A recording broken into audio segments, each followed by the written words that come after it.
Mr. President, 6 months po yung pinangako nyo nung kampanya na matatapos itong problema natin sa droga. And then you asked for an extension nung September kung hindi ho ako nagkakamali. Mga nagtatanong ho kasi hanggang kailan daw ho ba yung kailangan? Sino yung nagtatanong? Mga tao po. Sino nga?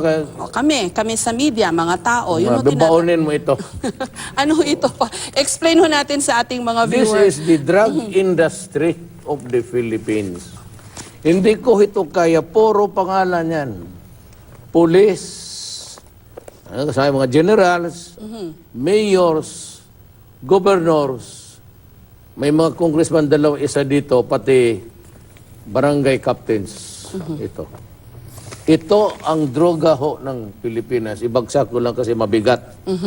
Kita mo? Nung Pasko, sabi Ganon nyo, ka bigat yan. nung Pasko, binasa nyo ho raw yan? Hindi pinakita. Hindi. I will not allow anybody. Binigyan ko kopya. Tanungin mo bukas si Speaker, pati si Senate President. At alam mo, gusto mo malaman ang sinabi ko sa kanila? Ano ho? Speaker, Senate President, baski bigyan niya ako ng karta blanca, patayin tulad, hindi ko kaya. Maubusan ako ng bahala, pati panahon baka mauna pa Ilan ako. ho ba nasa listahan, Mr. That's President? about 6,000. 6,000. Policemen, barangay captains, municipal mayors. Bukod pa ho ito dun sa mga niname nyo na previously. Tapos na yun. Puro nandyan yung iba. Saan ba yun? So are we winning the war on drugs, Mr. President? Or are we... You count the X. Tingin mo, good record? Maraming X. Oo.